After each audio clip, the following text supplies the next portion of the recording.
Well, ladies and gentlemen, is that Tommy Lloyd's best win? Was the Oregon victory his crowning achievement thus far as a head coach?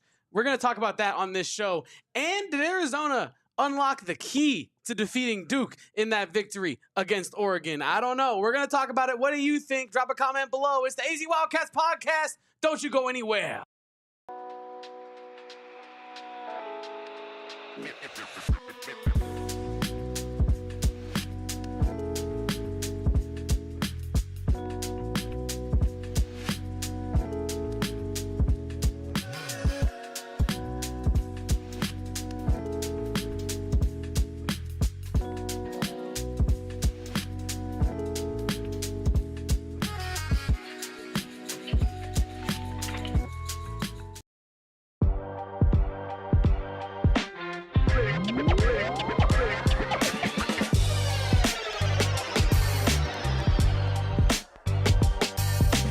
Welcome on in, guys, to the AZ Wildcats podcast. I am Damon Fairall. He is Kevin Thomas. We are in PHNX HQ2.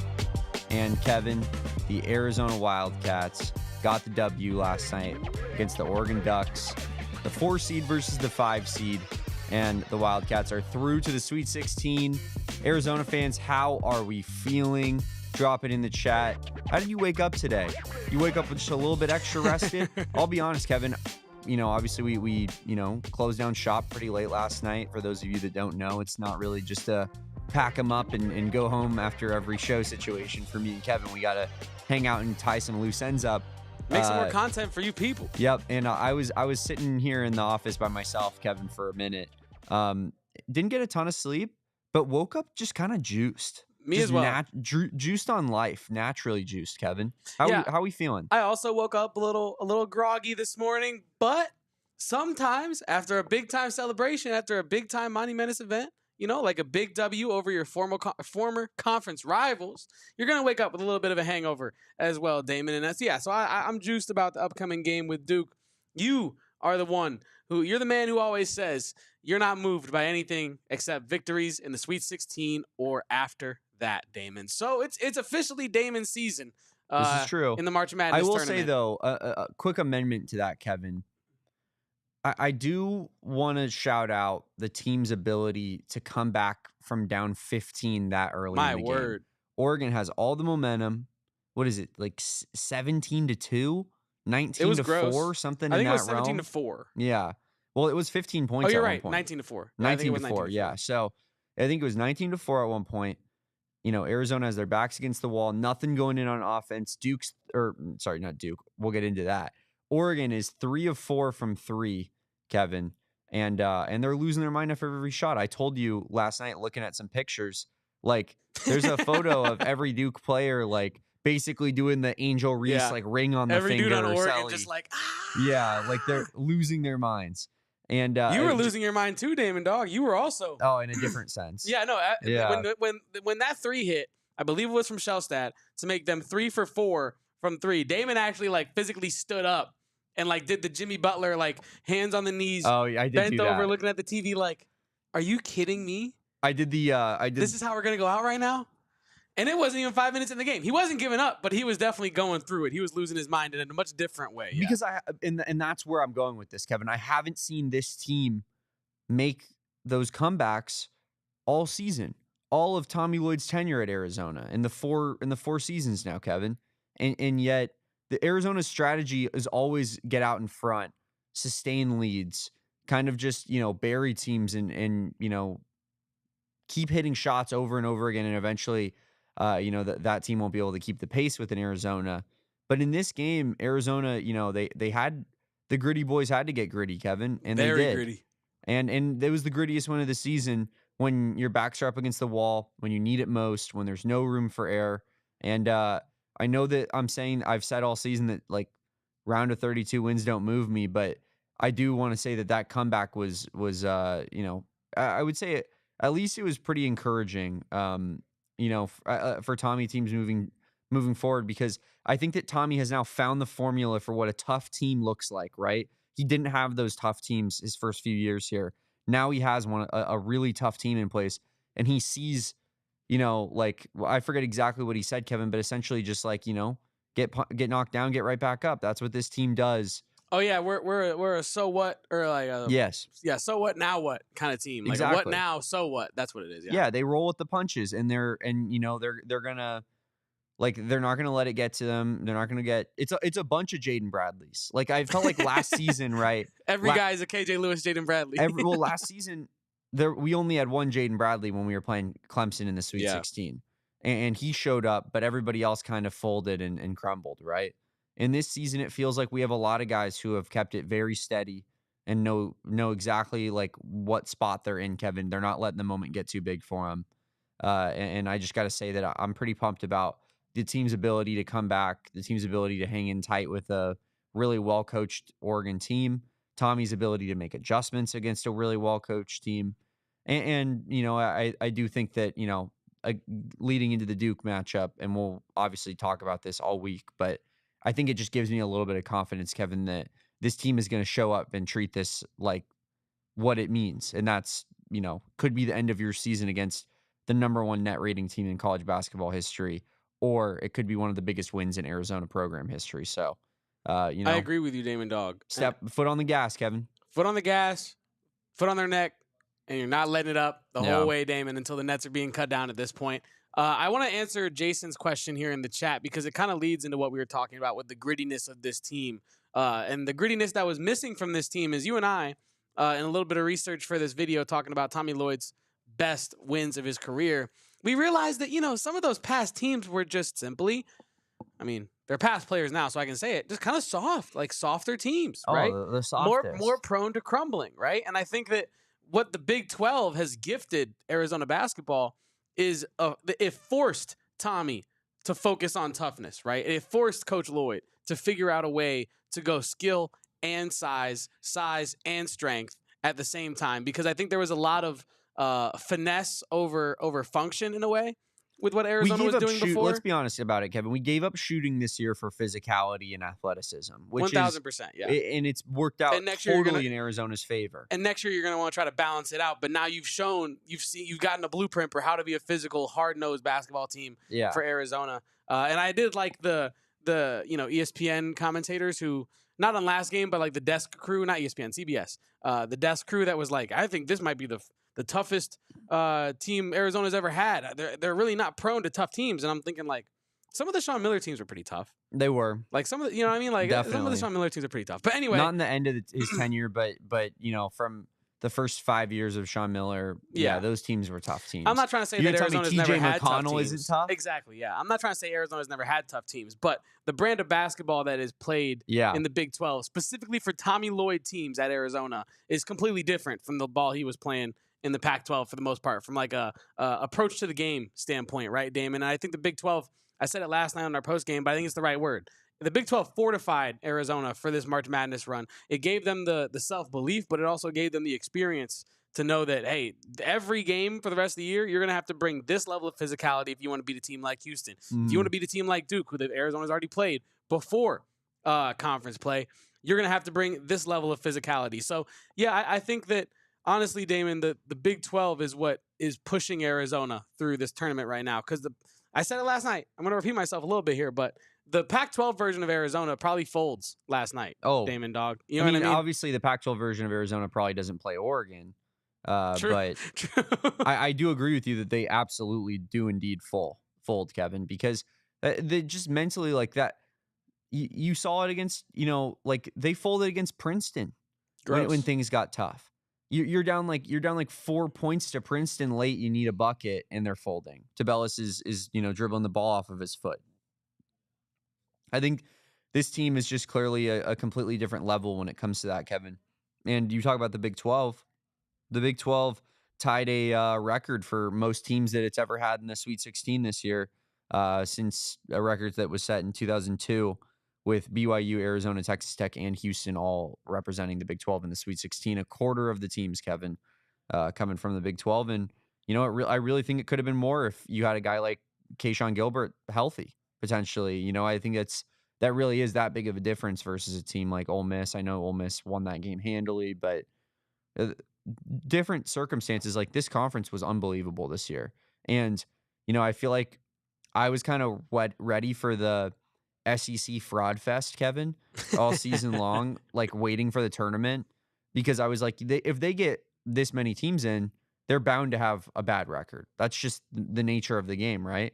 But I knew the Big 12 was going to show up and show out, and I knew the top teams in the Big 12 were, the caliber of teams that do well in this type of environment. So you're seeing it here. I think for my money, those are probably the 4 best teams for the back end of the month of the Big 12 season.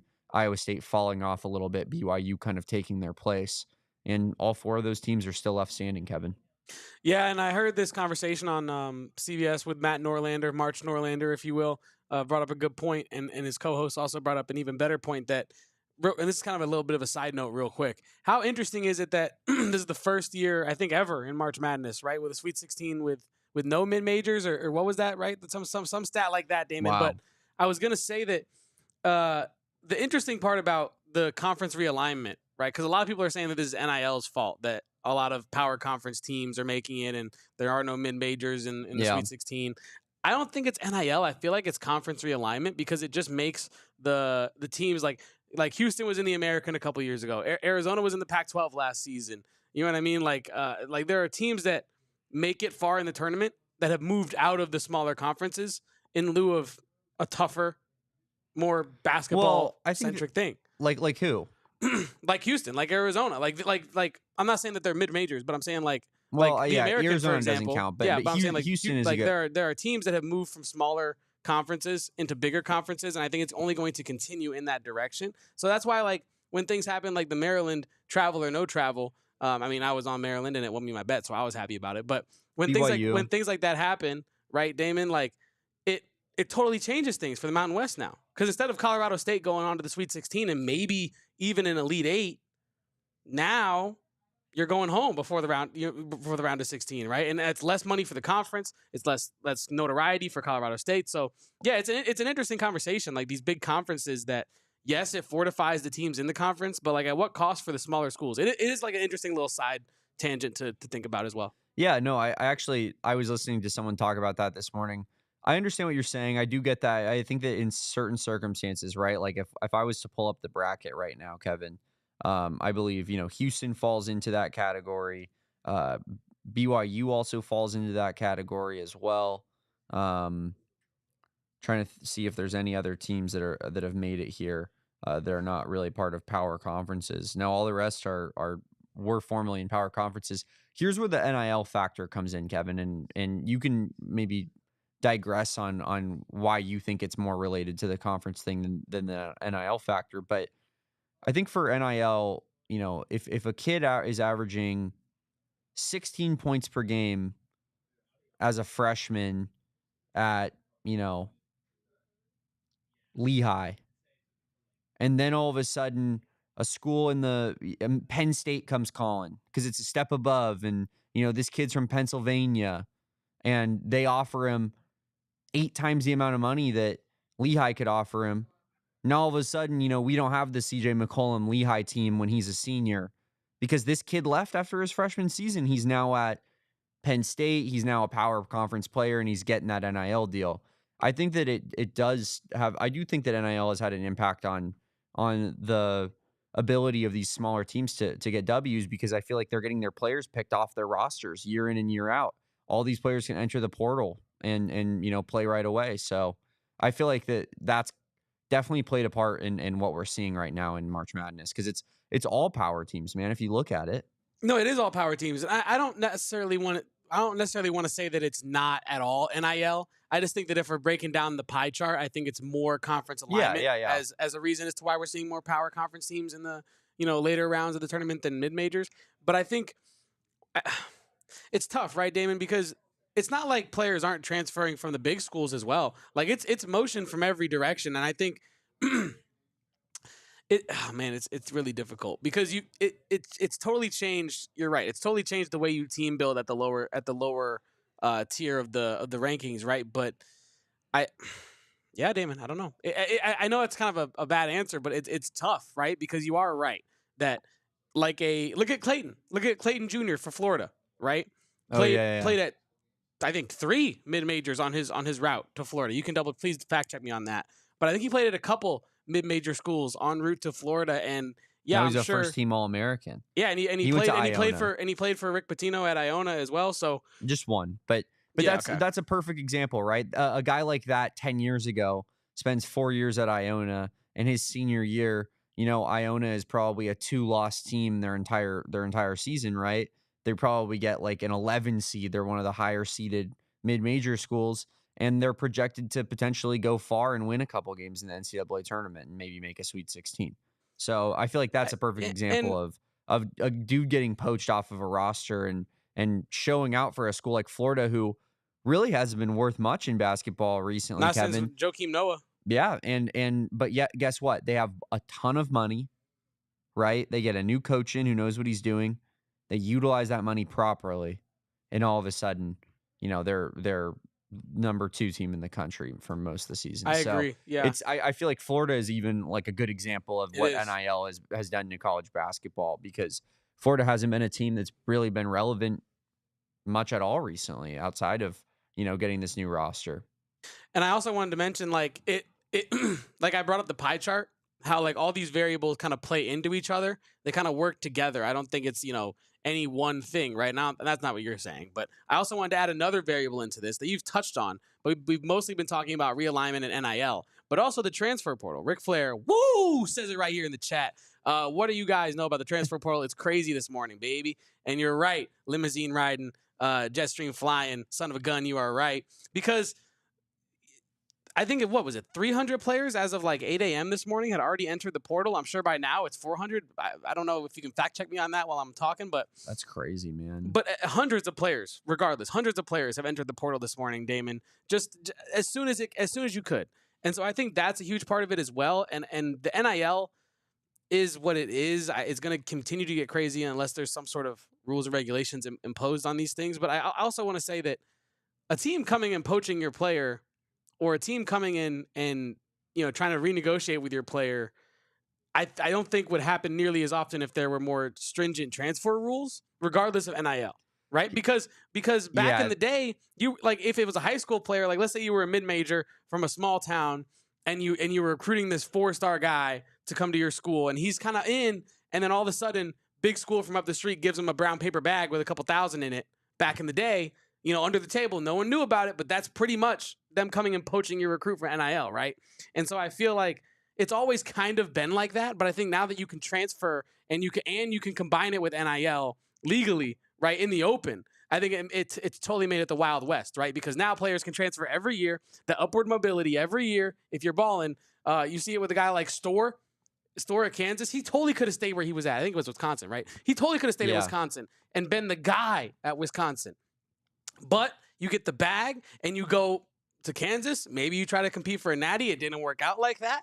But you know what I mean? Like I just feel like it's almost more the transfer portal than it is NIL. Like if we're doing the pie chart thing, what's your take on that? Because I think that's kind of interesting that we laid it out like that. Yeah, I think that that kind of was one and the same in the way that I'm speaking on it. Like I feel like those things somewhat go hand in hand. It's not always about the amount of money necessarily. It's definitely a factor, but for some of these kids, the opportunity to play at a bigger school and go to a bigger campus, like say in Clayton's case, like the ability to go from Iona and New York, which I'm sure it's a decent place, but then to go to Gainesville and be walking to Gainesville, and be the man on campus in Florida, like that's a much different environment that you're going to. So there's the added benefit of that. I want you to scroll up real quick, and my guy Sam Alberts here, actually one of my buddies, appreciate you watching, man, said shout out Patrick Young team that came into Tucson in 2014 was really good. It absolutely was. And Florida has had some great basketball teams, but that's like, that's about a decade ago at this point. So I think it's just like, yeah, Florida has these ebbs and flows, but they're not necessarily like a good all the time basketball program. I think the way Clint Moses said it there of Florida being a product of football money overflowing to basketball is really on point, in my opinion. But side note, Patrick Young, Kevin, I know when I did that Kansas team preview for the Big 12 tournament, and there was that picture of KJ Adams flexing, and you were like, is he the biggest man in the world? All right. I was distracted by how jacked he was, but he's not in the conversation with, like, you know what I'm saying? I don't know, Henri Veesaar, for example. Oh, I mean, Continue. just jacked. I'm saying he's Very way more jacked, jacked than very Henry. jacked. But No, yeah, I was just joking about Henry. I was just Patrick Young is legitimately probably the strongest man in the world. Patrick Young is as big as The Rock. Kevin, have you seen this man? on my way to right now. Yeah, you give me a live reaction to looking up Patrick Young on Florida and looking at his arm size. No K, by the way, in Patrick. The dude was playing. Dude, the first photo when you look him up It's is insane. him squeezing a basketball like this, and I think like it's a photo, but I can tell the basketball is like creaking and crackling under the weight of his arms. You know what I mean? Scroll through a couple more photos for me, please. Yo, what? Bro's muscles got muscles. This dude is insane. He's the strongest man the world has ever seen. Damn, Patrick I forgot Young. about Patrick Young. No, also side note, no K and Patrick It's crazy. might be criminal. It's crazy. That's Patrice. Patrick Young. Patrick Young. Yeah, Patrick kind of goes fire. Patrick Young. Kind of goes hard. But yeah, I understand what you're saying. I do think that it's kind of a mixture of the two of those things. But ultimately, yeah, you're right. I would like to see transfer rules have a little bit of be a little bit less Wild West. Something that has been brought to my attention. I think my parents have told me this multiple times, but Gino Auriemma at UConn, the women's coach, obviously greatest women's coach That guy knows ever. ball, yeah. Yeah, he had the idea of like it should be like essentially like you have contracts at these schools, and like when you transfer somewhere, it's a 2-year contract, and if you want to get bought out, you can get bought out, but Florida has to pay Iona $1 million if that's what the buyout stipulates. Pretty much make it soccer. So Iona gets some of the money on the back end. They don't just lose their best player for absolutely nothing. I think it's 100% the route that this has to go to eventually, Kevin, if you want things to have somewhat of a fair opportunity, because then Iona has to go out and replace a guy like that after they've spent all this time developing a first-team All-American, Kevin. So I think that's the route to go down, and I would be interested to see people in the chat, like how they feel about that kind of system. But I definitely think a contract system with buyouts and whatnot would definitely be the way to go. I kind of love that idea because I think it rewards the school for the development that they did. For sure, yeah. Like you alluded to, right? That's what I love about the soccer, like the football setup, where you can lose your best player any given day during the transfer window, but also you're gonna get rewarded for it if you're savvy enough with the negotiation as well. Yeah. And what I was gonna say before you brought that very wise idea that clearly came from your parents, the very wise people that raised the sensible Damon dog. I was going to say that it should at least be a system to where you can't transfer every season. Like I know that, player mobility is important and you don't want to get players trapped in a bad situation or whatnot. Like your individual agency is very important. But like, I think, let's say you come to a school as a freshman, right? Let's just say you go to Mizzou as a freshman, right? And you don't like Dennis Gates. It ain't working out. You want to transfer after your freshman season. Maybe you can. Maybe you should be able to do that. But I think if you do transfer after that, you should not be able to transfer until the completion of your junior season. And then you can go somewhere else your senior year. Like if you transfer somewhere else, I think you need to be there for 2 years. I agree with that. Because there are a lot of players that for worse. It's for worse for their development to go to so many different schools. We talk about it on the football side with MGK almost transferring, right? This past offseason, right? Damon, I think what would have been his fifth or fourth school in as many years. Like that would have been unbelievable. And how are you supposed to get consistent development over any period of time if you're constantly changing everything about your workday? Right, everything about the way you approach things, everything about the way you're communicated the game. Like coaches teach differently, so yeah, I think having some regulations on that will be important. And I wanted to send a shout out to everybody in the chat. We appreciate each and every one of you for being here. Please leave a like on this video if you're enjoying it. Maybe even subscribe to the channel if you're feeling froggy. We're gonna talk more about, is this Tommy Lloyd's greatest victory of his career, beating Oregon? We can answer more of your questions in the chat. We do have some questions in the chat to attend to as well. We're going to get to all that real quick after this break on the AZ Wildcats podcast. Don't go anywhere.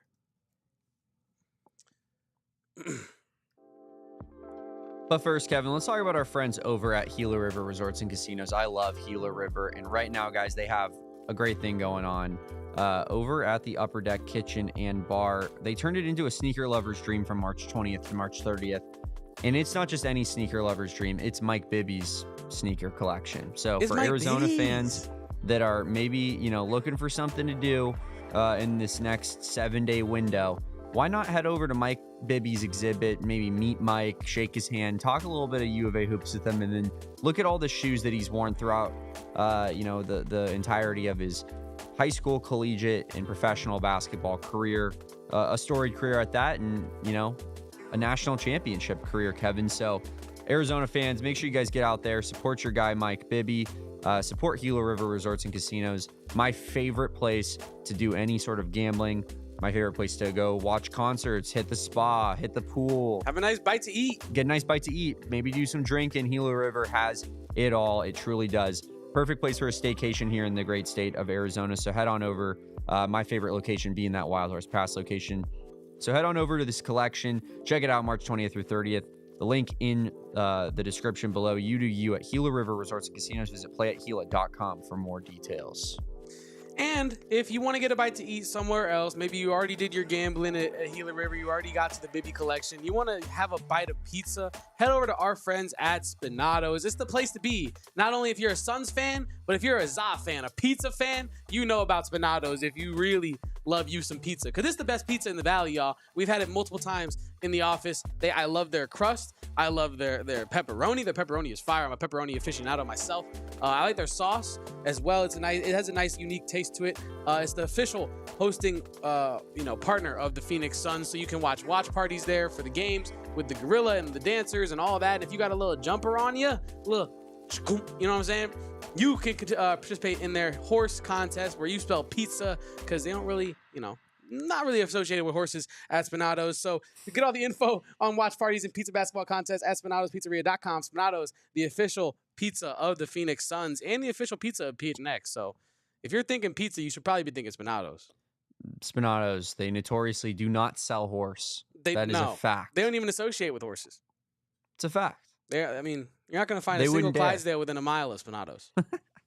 I did want to, rounding out our last conversation right before the break, Kevin, I did want to mention, I do think that, like, if you're a guy that, say you're at Missouri and you want to transfer after 1 year, I would be okay with there not being a buyout for you to go to a lower level.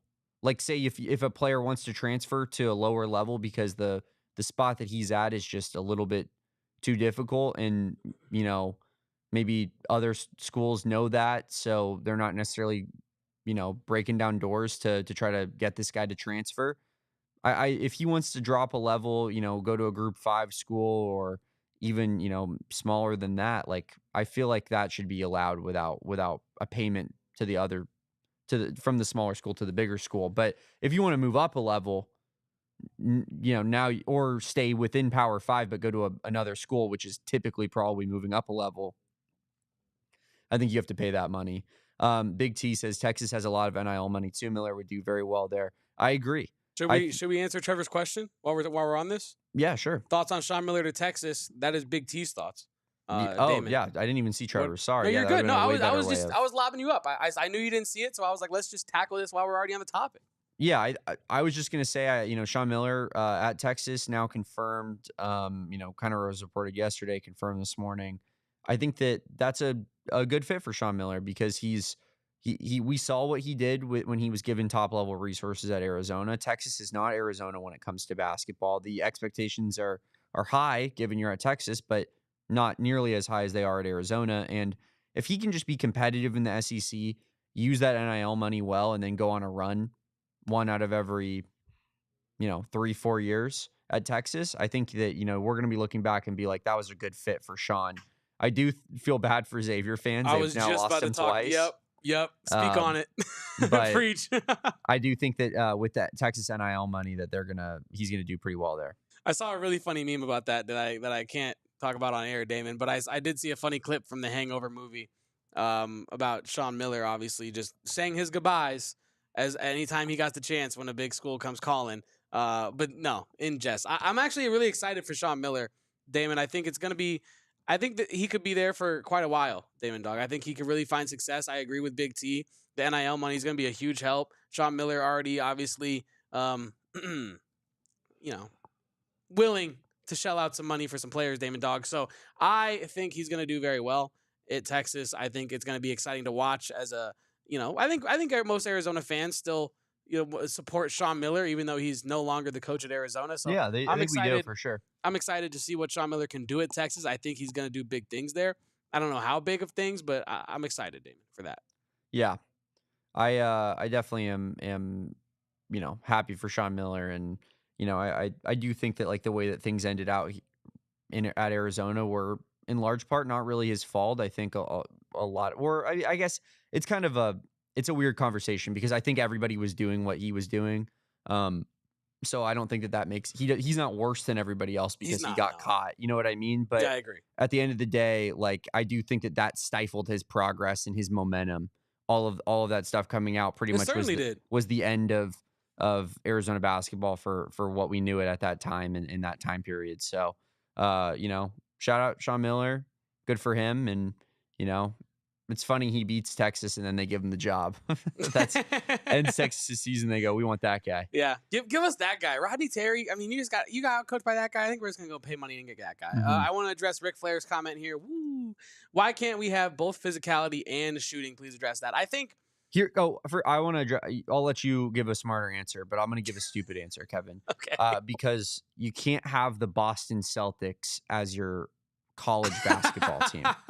Let's go. Like in a perfect world, yeah! In a perfect world, you'd love to be athletic and incredibly skilled, but this is college basketball. It's sometimes you have to sacrifice certain things for other things. But go ahead, Kevin. I love the Celtics shout. For those that don't know in the chat, I am a Celtic fan. If that makes you hate me, then I love that. Can we get over the whole, like, this is probably like the 10th time I've said something about the Celtics on this show, and you flip out. No, I just love it. Time. It's like anytime like St. Louis is mentioned, I just flip with out. The Celtics shout out. Yeah, for the 10th time in 3 months, dog. I just love hearing the love. But I was gonna say I love it. Thank you. Inject that into my veins. But I was going to say, Damon, that I think the answer to Ric Flair's question is that Tommy Lloyd, his team building, the way he was trying to build it in the Pac-12 is not going to get it done in the Big 12. And I think that the first year is going to kind of be a transitional year talent-wise and mix. I think at the beginning of the year, a lot of fans, including Damon and myself, were discussing how Arizona, if you look at the roster that they have, it's kind of a mismatch at points of talents in like the front court, for example. Like if Krivas didn't get hurt, like could you have a front court of Krivas, Veesaar, Townsend, and Awaka? And then where's Bryant? Like it's a weird mix match, right? I think the longer Tommy Lloyd has to build the roster in the Big 12 the way he wants it built, I think you will have a mix of physicality, a guy like Tobe Awaka, and you will have a mix of shooting. Caleb Love's shot kind of went MIA for a long portion of this season. I think that Arizona did what the roster was lacking was that second shooter, right? It's always crazy in the movies when it's like, oh, he's been shot dead. We think we got the guy in the first 30 minutes, and then you never get the guy in the first 30 minutes. It's always the last 15 minutes, right? And there's always a second shooter. Arizona did not have a second shooter this year. It was supposed to be ADO, but he is not cut from the same cloth as the rest of the Big 12 competition for the most part. But you probably knew that going into the year. We all did. But my point was, I think KJ was expected to not shoot half of his percentage from his freshman year to his sophomore year. Jaden is expected to hit an open three every now and again when he has one, which he didn't do for majority of the season. So just weird extenuating circumstances. But I feel like Tyler Warden puts it best here, where it's like you can't always control your ability to make shots. The Caleb Love example of that this year, Kevin, is a perfect example, right? Yeah. Like Caleb Love had a good season, had a great season, didn't always make shots, missed a lot of them, in fact. But he still had a phenomenal year because he controlled what he could control, and that was his defensive effort, his physicality, utilizing his athleticism. And even though the shots weren't falling, which we all know that he has in his bag and can do, he controlled those other things.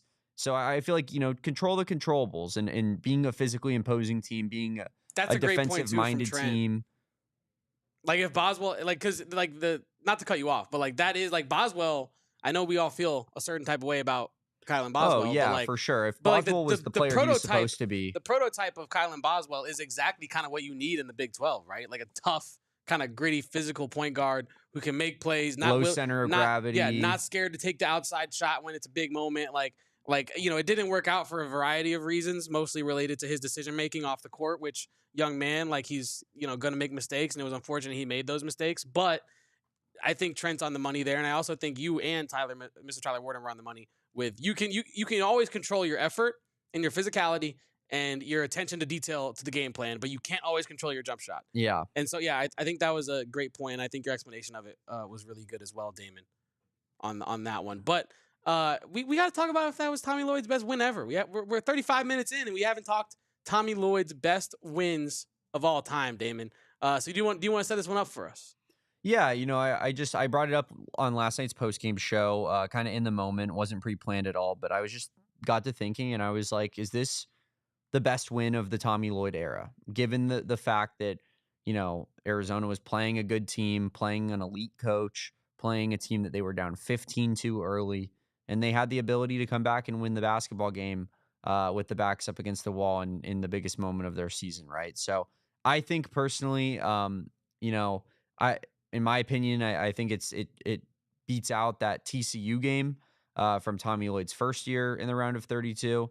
But I really do think, Kevin, that those are pretty much the only two competition games. I saw some shouts for, beating Duke on the road last year at Cameron Indoor. Saw some shouts for maybe the UCLA Pac-12 championship when that UCLA team with, Juzang and Jaquez and Tiger Campbell was very, very good. But I think that this one takes the cake for me, Kevin. I think, it's either this or the TCU one, right? Like, sure. I think those are the two clear options. The Duke win, while it was awesome, was non-conference early in the year, and it was incredible victory, but it didn't have the same significance as the TCU in overtime. In overtime, Damon Dog, especially, I think, and you have very memorable moments from the TCU game as well, like the Matherin dunk over Lampkin, for example. Koloko had some big moments in that game as well. We were going back through the box scores, and I forgot just how monster of a statistical game Christian Koloko had in that one. Just picked up an autographed Koloko card the other night at the card show. That was pretty fun. But yeah, Damon, I think this is the best win of Tommy Lloyd's career. I kind of outlined it a little bit last night in terms of what the flip side of it would have meant, right? I think like when you add in like the expectations, when you add in the fact that, now every year that Tommy Lloyd is coaching, right, the Princeton game is always going to be there. The Clemson game is always going to be there.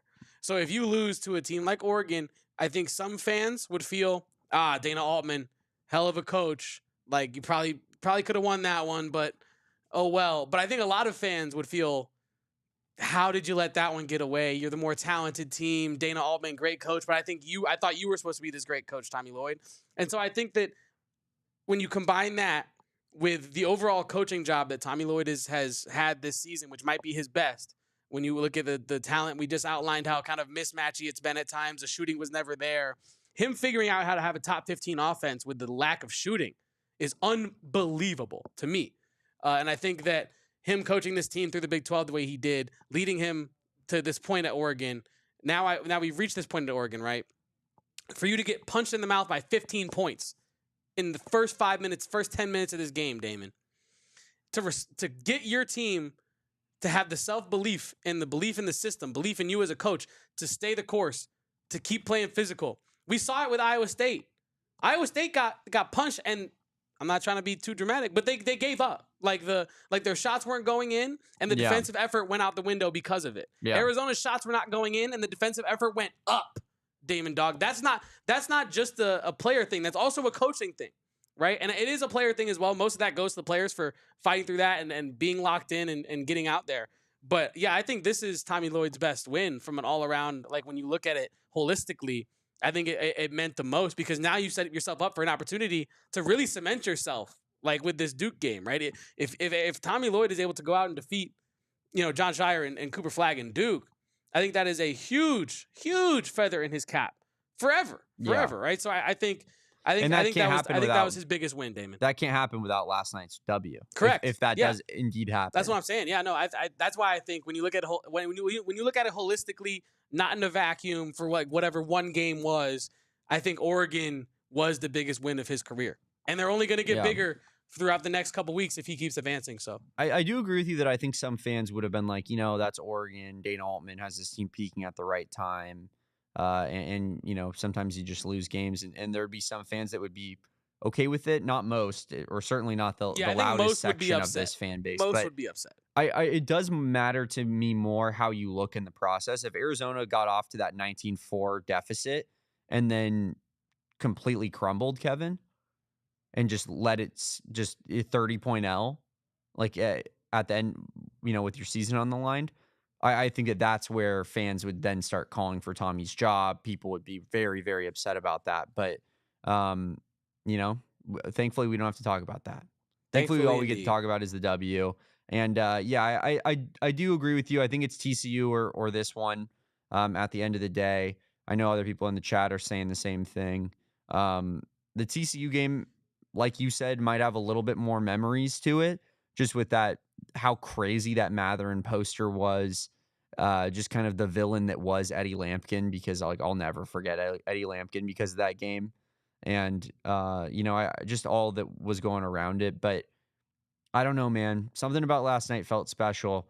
Something about this team. They feel very connected. They feel like they all, are happy with their roles. They all just want to do whatever is best to help this team get the W. You look at a guy like Henri Veesaar, right? Who doesn't, I know he played a lot in the second half, and a lot of us were like, get Tobe Awaka out there. A lot with 4 fouls too. Yeah, but those two, right? I feel like, they asked, didn't Tommy Lloyd talk about when he put Trey Townsend back in the starting lineup and took Henri Veesaar out? And Henry was like, Coach, whatever, man. Yeah, you say jump, I say how high. Yeah. Like you say run, I say how hard. I think it's a good, kind of just succinct kind of idea of how this team operates. I feel like this whole team is on the same page, and they all want to just do it, whatever it takes to help this team win. Yeah, and real quick, I wanted to mention Tyler Warden's comment, because I did mention this earlier. Like when we were looking back through the box score, I was like, damn, 28-12 is wild. Like I knew he balled out, but I forgot just how high his scoring total specifically reached. I also forgot how high Eddie Lampkin's double-double got in that game. Well, it's just because of how embarrassed he got on that dunk. I kind of assumed Eddie Lampkin had probably the best offensive game of his career. He did. But he played lights out for himself. But that being said, like he was being dominated by Christian Coloco. He was on the other side of the court, and like I feel like Eddie is still posting pictures of him, doing the too small. Dude, I bet he has a painting of that in his 100%. Condo. 100%. I mean? Have you seen this dude's Instagram? I'm not even kidding. I'm not gonna lie to you. I don't know Eddie Lampkin's social medias from a stop sign, brother. At the start of, I know he's somehow still playing college basketball. He was at Syracuse this year, but at the start of March Madness, he probably posted something like, it won't be the same without me out there with like him with like him flexing. No, he didn't do that, but I'm saying like I could see him doing it. I was gonna freak out. I'm gonna lose my mind. No, because Eddie loves Eddie more than anybody. Oh, but, man. Yeah, Christian Coloco was flaming Eddie Lampkin on the other end, but yeah, that was a very memorable game, Kevin. I will say that, and it also started kind of a rivalry with TCU fans. I really didn't see much of a back and forth with Oregon fans last night. I won't lie. Honestly, I was going through some like recap content after I got home late night. I'm just a sicko. I couldn't get enough. I was looking up who else is talking about this game. I saw an Oregon fan who does his own podcast. I'm sorry, I forget the podcast. I forget. I'm not going to even try to guess the name. But he was in attendance, full Oregon head to toe, sick jacket, bomber jacket with the duck on the breast and everything, right? He had, like, I think Oregon fans that care about ball, my impression of it is that they're very sensible people. Like he was kind of like, oh, man, what a hell of a game. You wish you could have closed that one out, but damn, Arizona was good. Oregon just couldn't get it done, and they let Arizona back into the game. And I was like, yeah, that's the correct take if you're an Oregon fan, I feel like, right? Like, you wish you had that one in the bag, but ultimately, you got bested by the better team, and you let them back into the game, right? And so, yeah, I think you probably aren't seeing a lot of back and forth. I think Oregon fans probably know what happened in the game, and there's not much of a contingency in their fan base, from what I've seen, to like seek out, like there are other fan bases specifically in the Big 12 that I won't mention right now, that even if they win by 50, they're finding ways to complain and finding ways to moan on social media about certain things when it's like, you won, or like the result was the result. Like, why are you still crying about this? And I think Oregon fans are kind of like not that. I don't know for sure. I can't speak for all of them. But from what I've seen, Damon, last night, they were all pretty sensible. I'll give them last night. Oregon fans are not sensible. I don't know. My buddy Steve is a diehard Oregon fan. He's a sensible Oregon dude. fans are nut jobs. So maybe man. I've just only met the sensible ones.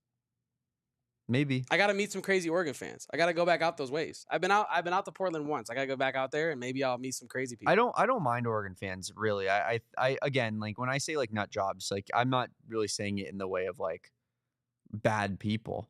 They love their team and they're fanatic about it. They're crazy fans, but definitely they can get you know, when Oregon fans get crazy on Twitter about something, they can really get crazy on Twitter about something. I remember I'm trying to think who was the guy he was a safety on U of A football.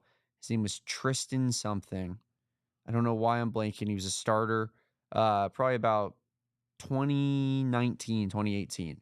And I remember he just decapitated an Oregon wide receiver going across the middle of the field, Kevin, and took the dude's head off.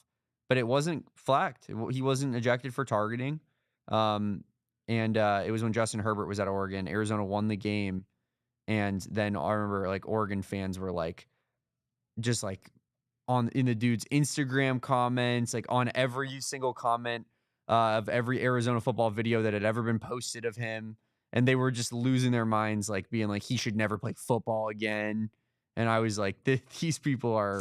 Was it Tristan Cooper? It was Tristan Cooper, yes. Tristan Cooper safety? Yeah, from El Paso, Texas. Shout out KJ Lewis. Yes, if you look up Tristan Cooper hit versus Oregon and watch that hit, you'll see a bunch of Oregon fans like probably in the comments being like, he should be forced to retire. You know what? I think, and what you know what I was thinking about when you said that, Damon? I think part of what makes Oregon fans maybe to you seem kind of like outlandish is there also are a lot of like not real Oregon fans that support Oregon because the brand is so strong. Those I think those definitely skew more football. Yeah, and I think that those are the people that like hop in the comments when they have a chance, like when Oregon's doing something or when Oregon's in the news, to be like, "Oh, you don't like Oregon? Well, I like Oregon, and we have cool jerseys, and your team doesn't, and like this is the worst thing ever." Like, I don't know. I feel like they have some pretty rabid fans too. No, they I'm not saying they don't have rabid fans, but I don't know. I think anytime you deal with a big brand, I think you're like giving them a little bit people. more benefit of the doubt with less interaction time with them.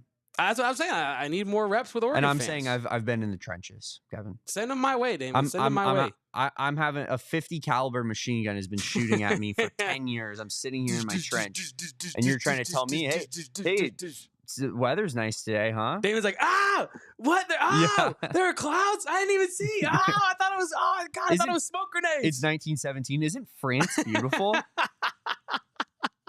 As mustard gas gets shot into our trench by Oregon. Yeah, you know what might have happened, Damon? We leave the Pac-12, and I think I just kind of forgot a lot of what happened. Mm-hmm. You know what I mean? We're a Big 12 school now, Damon. I'm not worried about that old Pac-12 I also stuff. knew what you were talking about. You were talking about BYU fans. You can say it out loud. I was talking about BYU fans. Yeah. Some BYU fans are crazy people. You guys won the game. Yeah. You don't need to be more angry about the non-foul call at the end than the people that lost. Just a little side tangent there. But yes, Kevin, I do think at the end of the day, to wrap things up here, this win with the comeback, given the circumstances, given who's up next and on deck, and the pressure that kind of has been put on Tommy Lloyd, you know, with his, I'd say, somewhat lackluster first 3 years in the NCAA tournament. Wait, is it? I guess it's semantics. Continue. Sorry. I was going to say, is it lackluster or are there just like some missed opportunities in there? Because like, it's only been 4 years and he's made a couple Sweet 16s 2 years already. Were for sure lackluster. I think you can excuse the Houston loss. You can't excuse by how much they lost by. I agree. And how underprepared they look. And you can't excuse Princeton and you can't excuse Clemson. So like those you that's can't why I excuse. was saying like it's really semantics because I'm pretty much saying it is lackluster. Those are in a different way, lackluster. right? You know what I mean? Yeah. But yeah, continue. I think that given the pressure that's been on Tommy for lackluster results, given the deficit you got out too early, I think this is the biggest win in Tommy Lloyd's tenure. I hope that we only see bigger and bigger wins. I hope that Thursday takes the cake because it absolutely would. But yeah, Kevin, pretty pumped up about this one, and just really excited for Thursday, which could be potentially the biggest win in Arizona basketball history, and probably since 2014-ish. Yeah, no, I'm with you, Damon. I'm glad you brought that to our attention last night on the Oof. post game show. I think it was a very Little breaking news I saw here. that. Yeah, I saw that. Jada Williams entered the transfer portal. I was trying to confirm that real quick, but yeah, Damon dog. Damn. Wow. Very sad stuff. That is very sad stuff, Damon dog. Jada Williams transferring. Where is Erica L. Day when you need her most, Damon dog? Erica, if you want to call in and give your thoughts real quick, feel free to. Erica, if you do want to join, I will be sending the link into the Slack there as well. Yeah, that's crazy, Damon. Very unfortunate. It almost feels like that's maybe a first domino, Damon.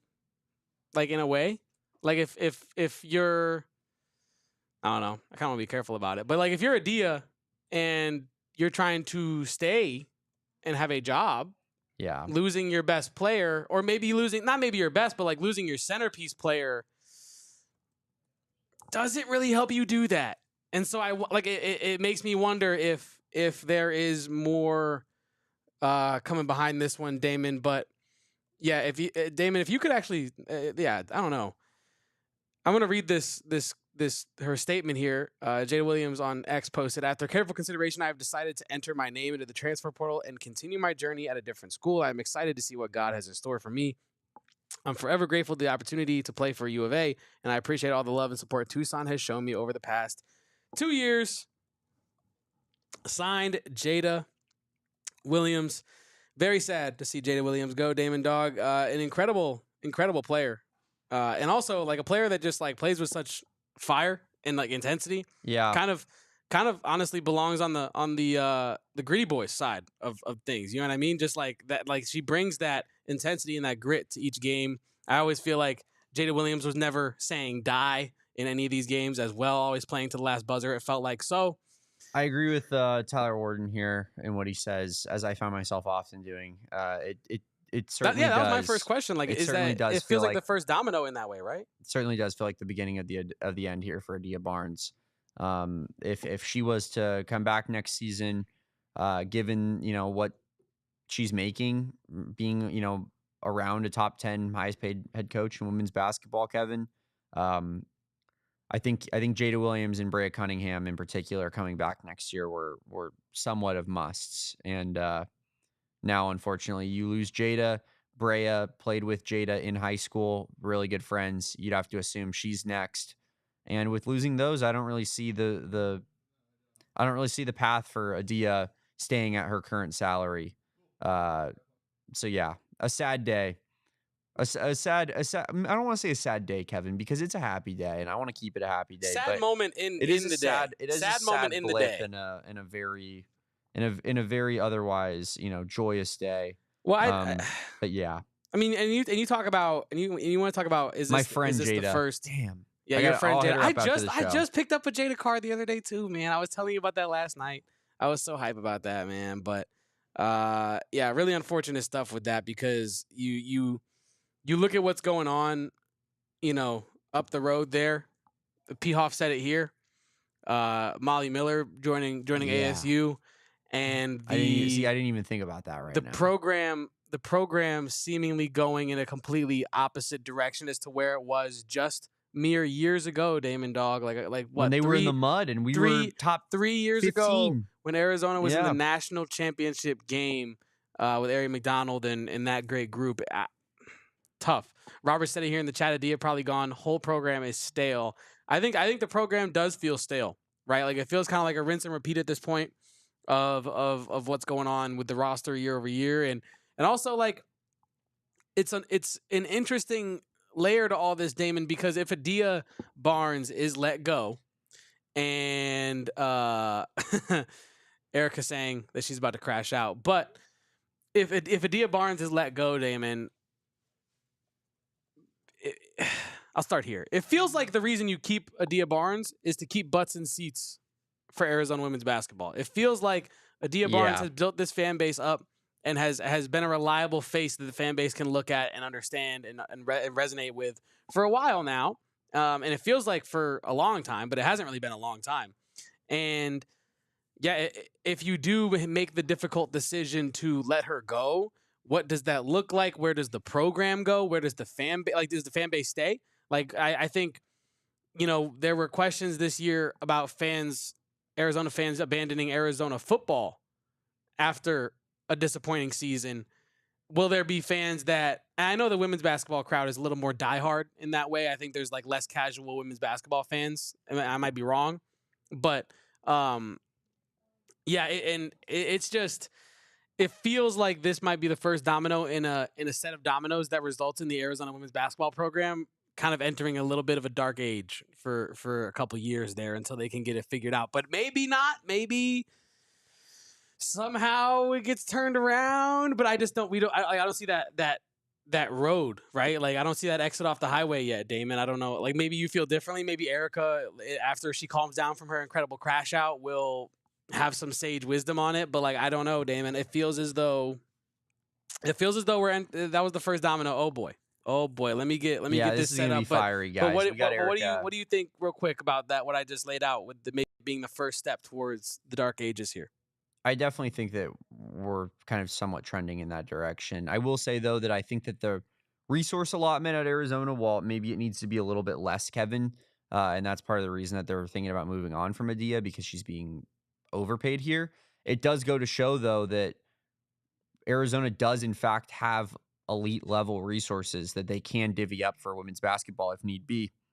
So I would say that it does make, ASU hiring a Molly Miller that much more kind of antagonizing, right? Because, Kevin, I feel like you probably had an opportunity to try to go get her. Maybe you probably did. She clearly wanted to stay in state. She clearly did, and with the money that Arizona has, available for their women's program, with what they're giving Adia Barnes currently, so yeah, it definitely feels like you missed out on a big opportunity there. I feel like Adia is definitely probably gone after this. But yeah, why don't we get Erica in here and talk to Erica about what's going on here at Arizona women's basketball, because I'm sure she has a lot of thoughts and a lot of opinions she needs to get off.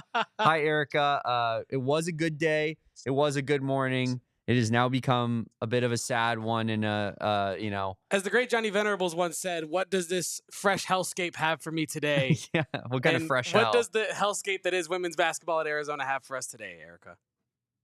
I'm going to start off by saying this. If you would have asked me, I'm not talking to my boss right now. I'm on the phone. But if you would have asked me a week ago who was going to be entering the transfer portal, it did not end in Williams. And so the fact that this has happened today, right now, of all times, I knew exit interviews were happening today. To say that this is a shock to me is frankly an understatement, even with her sitting out because of her lingering foot injury. I just felt like unless Adia is leaving, and I could be entirely out of the loop here, and she just wanted to go somewhere else completely different. She plays however many minutes she wants to play, and she plays exactly however she really wants to play. So I am shocked, to say the least, about her in particular. I won't be shocked about nearly anyone else on the team, but to say that Jada shocked me was definitely an understatement. You guys saw my text. I am not lying. I never lie. Nothing's a bit to me, you guys. This is real life.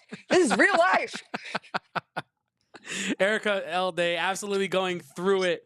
But yeah, you kind of alluded to it, right? It does feel a little nasty of us to be like, hey, Erica, would you like to come on in your lowest moment to talk about the things that are breaking your heart in front of 272 of our closest friends?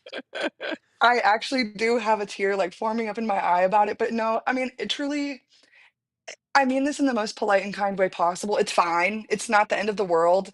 But at the same time, to say that this is some deflating news is really, really, really an understatement. And you guys haven't really asked, but I'll just say it. This to me screams that Adia is done. Yes, that was my next question. Yeah. And so I don't know how exactly that news comes out, I don't know exactly how it all plays out in the end. In my head, the way it's always worked out is they just kind of like let her be and she chooses to step down, which makes it good on kind of everyone's part. So then the community doesn't get so bent out of shape. I'm in this Facebook group, you guys, and that Facebook group is, I don't even want to go look in it right now. That place is probably, the depths of hell that they are in right now has got to be pretty awful. You got one old lady telling us we're not allowed to have any opinion on the transfer portal, and then you got the other old ladies saying they're going to cancel their season tickets. So you got to please all of them somehow, and it's a pretty tough battle, I would say.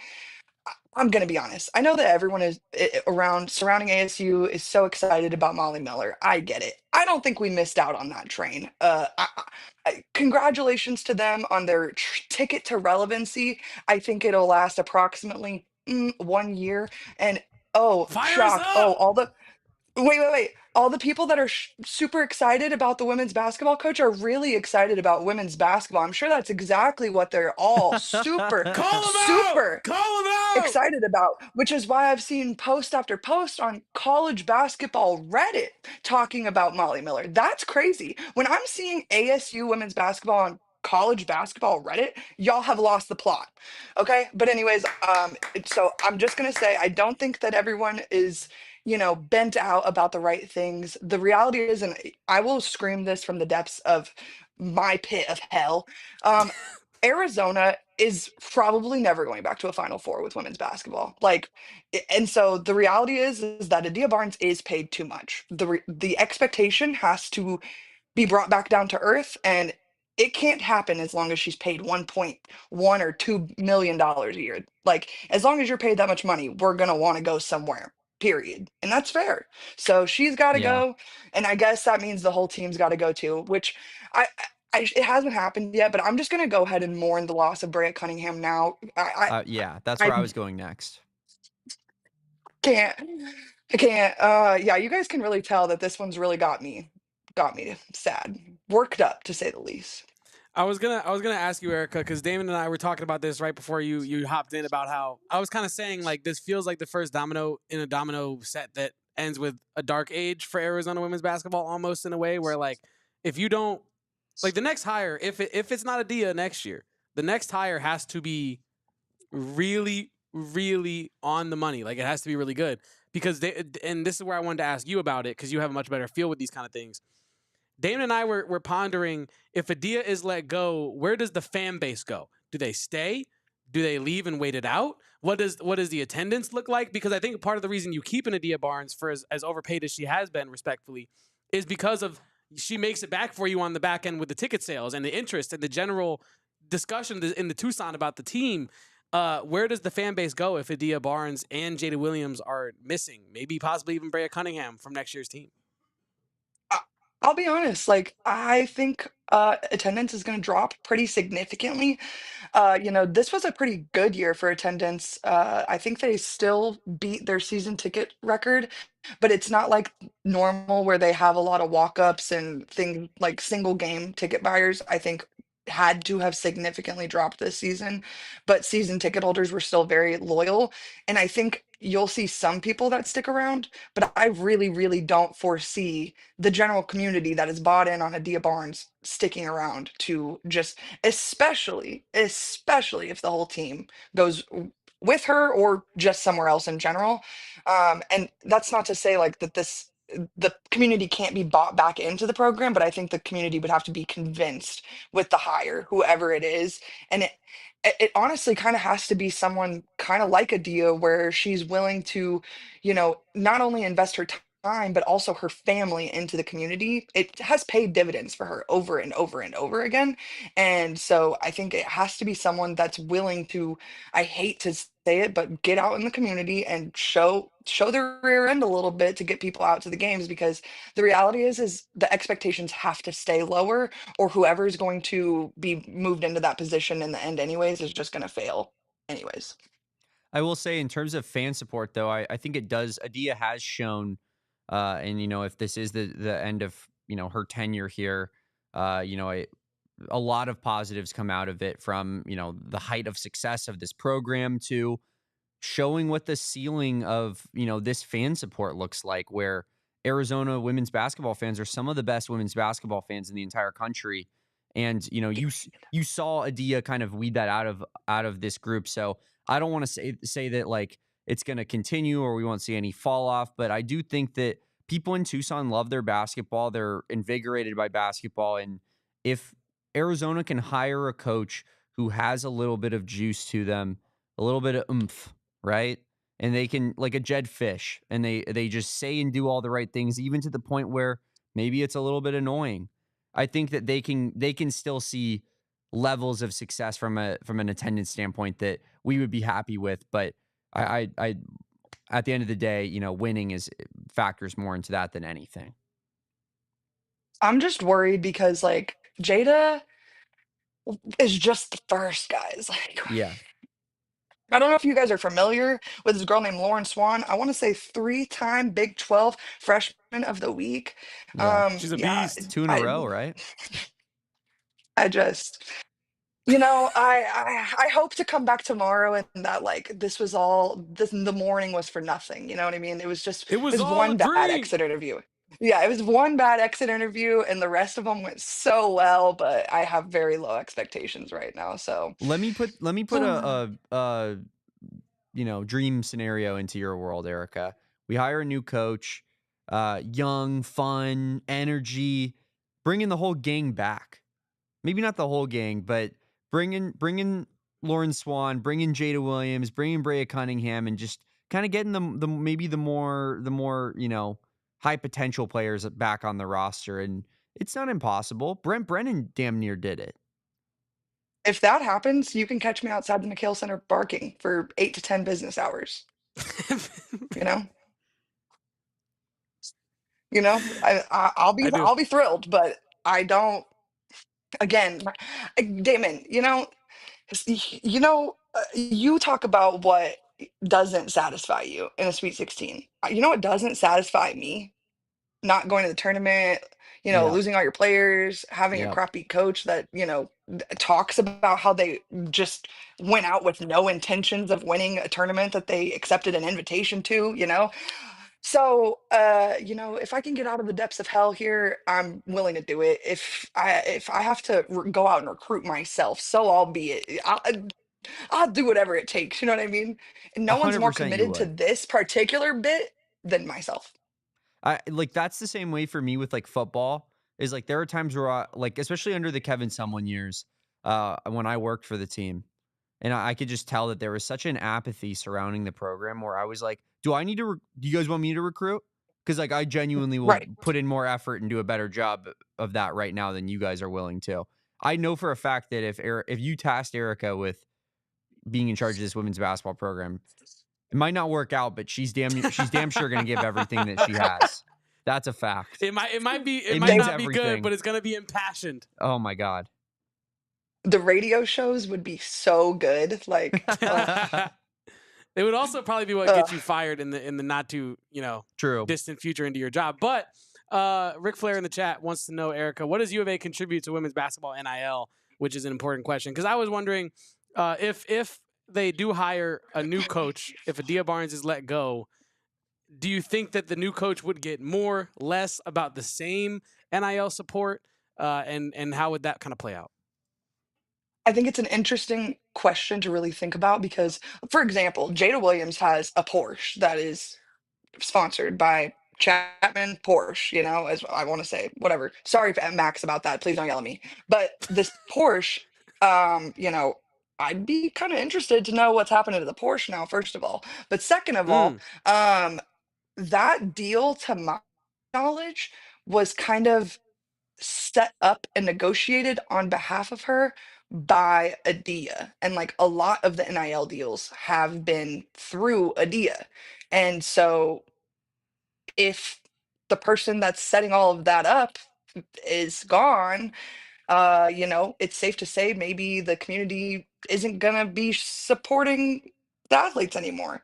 But you could also say that again, that's why I think it's so important that whoever it is brought in is willing to go out into the community because they are gonna have to go out and hunt for money to bring kids here. that's the reality of coming to the University of Arizona. And so I think, not that I think she was the right person for the job, but you have to be a Molly Miller who's willing to go out and find money where people weren't necessarily willing to give money before, and make them willing to give you their money. Yeah, I think that's a good point. I also think it's a good point that you're going to, and Damon alluded to this earlier, the next coach that you hire is going to have to be like a money hunter. It's going to have to be someone who goes out and is willing to, sign things and kiss babies and do all the stuff you got to do to get people to support your program. Especially because when you lose a coach like Adia Barnes, who was so beloved and endeared herself so much, like, people are going to be a little bit cold-shouldered, I think, to a new coach, whether that's fair or not from the very beginning, right? Somebody put in my replies here. I'll take a temperature check from you guys. How does Scott Rueck from the head coach of Oregon State sound? I can't even say how excited I would be. It would be politically incorrect. Y'all would have Kevin? to boot me off the show for the rest of my life. I'd be pretty excited as well, Damon Dog. That'd be a Well, fire I was actually He's I a was actually going to 650 Can I say, contextualize this for you too? Can I contextualize this for you too, do really it. quick? Okay, so last year, team of absolute killers on the Oregon State Beavers. You look at USC, got an Oregon State Beaver. TCU, Oregon State Beaver. Oklahoma State, Oregon State Beaver. So many Oregon State Beavers are spread throughout this NCAA tournament. And you know who else also made it to the NCAA tournament after basically not even having a conference to even be able to play in, to get to a conference tournament, to get to to an NCAA tournament in itself? Scott Rueck. Scott Rueck had no players. I want to say of his 14 players, he had one remaining, and he took his team to the NCAA tournament this year. If that isn't a testament to his coaching and just his work ethic in general, I don't know what is, dude. He is a freaking killer. And yeah, I have a weird thing about like male coaches in the Me too. women's basketball space. Yeah. But I don't dislike him, and there are like I'm very hot and cold with them. Like I like Kenny Brooks at Kentucky. Obviously, Gino Auriemma is the greatest coach that ever lived. But like, there are some other male coaches that I've seen that are not. I don't know if you guys have seen the dude at Texas. Dude is insane, like literally nuts. So, and obviously, he coached for the University of Texas. I feel like you kind of have to be nuts. But I mean, seriously, like, dude is absolutely insane. So, yeah, I would be. You would have to put me in a straitjacket if they hired Scott Rook. I was gonna say, Damon, that was actually where I was gonna take my next point is I would love to Erica and I to work together on maybe like if Adia Barnes was let go, right? Who maybe like a hot list of who Arizona should go get. We should get that done if Adia Barnes is let go. But Erica, maybe we get Erica to put her writer's cap on. Oh, is that in the Erica L Day bag? What's in the bag? What's in the box? Kevin, it's actually kind of offensive that you would ever underestimate me and that you think there's anything I can't do. I'm with you, Erica. I thought that was pretty disrespectful as well. Bro. I do want to say real quick that I do agree with you, Erica, that like I do think Arizona, in particular, Arizona Athletics, as bears mentioning, has done a lot in terms of trying to hire minority and female head coaches for their sports. I do think that there's the potential that they look at a candidate, and one of the things that they want in a candidate is, a younger, black woman head coach like Adia Barnes was, and when they hired her. So, I would be interested to see if that, if there feels like maybe that there's more of a push towards that. But yeah, Scott Rueck, like, seems like an incredible coach. I looked up right now, he's making just under $1.1 million at Oregon State.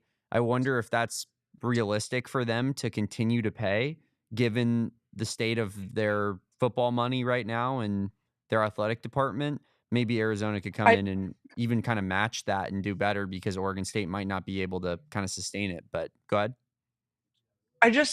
You guys know who Skim Mulkey is and Trilly Donovan? Mm-hmm.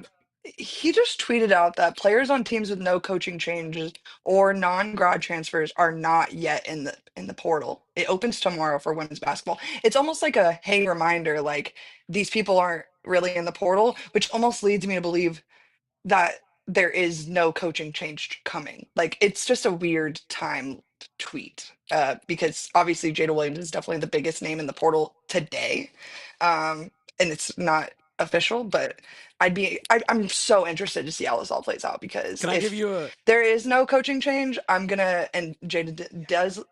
is leaving, that is,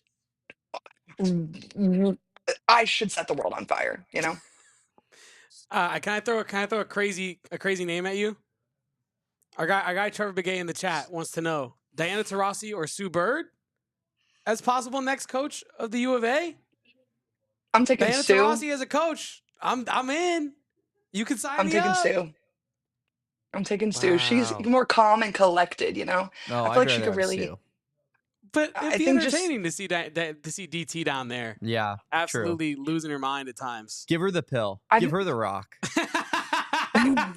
Yeah, you, for those who know, like I don't know if you guys saw the coverage of the Maryland buzzer beater last night, but the coach asked, like, he actually went into the huddle and asked, who wants the ball for the game-winning opportunity? And Derek Queen goes, Coach, give me the MFN ball. The freshman says, give me the MFN ball. And he gave it to him. He hit the shot, right? But I'm thinking DT as the coach of U of A, 4 seconds left, down by 2. She's like, all right, who wants the ball? Honestly, no, none of y'all are getting the ball.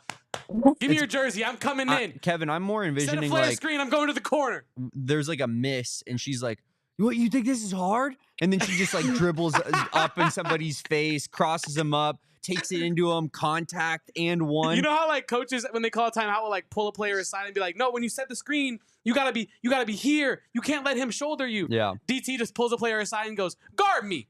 I'll show you how easy it is. Guard me, bro." I need that in my life. I need that injected directly into my veins. Tim Gwatney in the chat says Bird would be a much better coach right away, but DT might be able to connect with players right away. But Bird could also easily connect with the players, he says as well.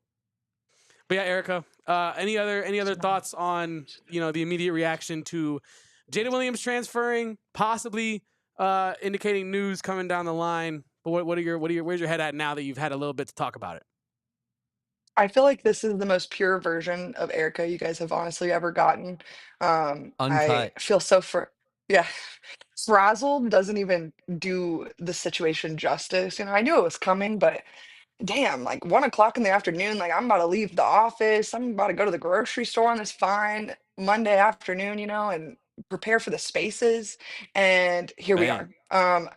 Yeah, I'm a little deflated. I'm not gonna lie. I think we're gonna be left with a whole lot of few players, and I think that really stinks.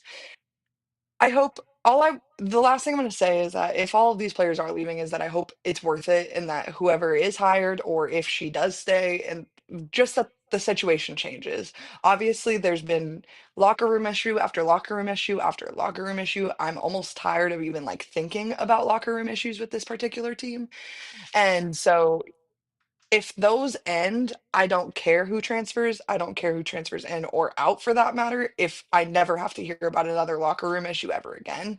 But if next year it's January 15th, Adia Barnes is still our head women's basketball coach, and so gets dismissed in the middle of the year, I'm probably going to write a strongly worded letter to the AD and like be like, are we serious? Like, we have so and so getting suspended from the NCAA this year, people getting dismissed last year. Like, when is enough enough? So I just hope that time has come and we get to see a change of the guard, whether that's new players or new coaches.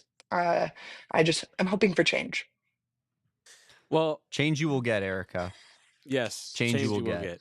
Shout out Erica Day, taking time out of her day to come talk to all of you fine folk in her lowest moments. Erica, we appreciate you for doing this. Make sure you guys come to Erica's Spaces tonight at 8 p.m. Me and Kevin will be there. It's gonna be a good time. We're gonna be talking about Arizona's W against Oregon, what they got to do to beat Duke, and just kind of everything in between. Probably throw some women's basketball talk in there, I'm sure, now that this news has come out. But yeah, I'll that's be gonna honest, do it for. I didn't want to talk about women's basketball tonight. I was hoping to know. just be able to be happy. I I know. was hoping to just have one last space of joy before the off season had to start. And now here we are. Pain. Shh. It's okay, Erica. It's okay. We're gonna make it through this. See, the light came together. on. The sun is gonna rise again. It did. You know what I mean? That was very figurative right there, Kevin. Of course, we are the AZ Wildcats podcast. We are giving you your most comprehensive coverage of the Arizona Athletics Department, night in, night out, day in, day out, with Erica coming on here, talking women's basketball, me and Kevin talking basketball, men's basketball all day today. We will be back tomorrow at 12 p.m. for another edition of the AZ Wildcats podcast. Until then, follow Erica at Erica Lee Day. That's L-E-A. No H Day on Twitter. Follow Kevin Thomas at Kevo Post. That's Kevoposts. Follow me at Damon Dog. That's D-A-W-G. You can follow us at PHNX_Wildcats. Like this video. Subscribe to the channel. Shout out the entire chat. Some new faces in the chat today. We really appreciate you guys. Love having you guys part of the conversation here when it comes to what we do. Chat's been bringing it, Damon. They've been bringing us great questions, too, queuing us up to go on awesome rants about DT, just absolutely laying into our players. I love this chat. Thank you, everyone, for tuning in. We appreciate each and every one of you, like Damon said. It's off camera right there, but that was my blood brothers handshake that we do. We're brothers. Yep, there's Erica. Buzzer beater super chat from my guy, AZ Cats G. Dude, that dude is addicted to buzzer beaters, Kevin. You know how the NBA does the most clutch player of the year award? AZ Cats G is taking that home when it comes to the AZ Wildcats podcast chat. We will be back tomorrow, as I say, at 12 p.m. Be there, be square. Until then, peace out, bear down. Go Cats, and please let there be more cats on the women's basketball team when I wake up tomorrow. We all silly like the mayor.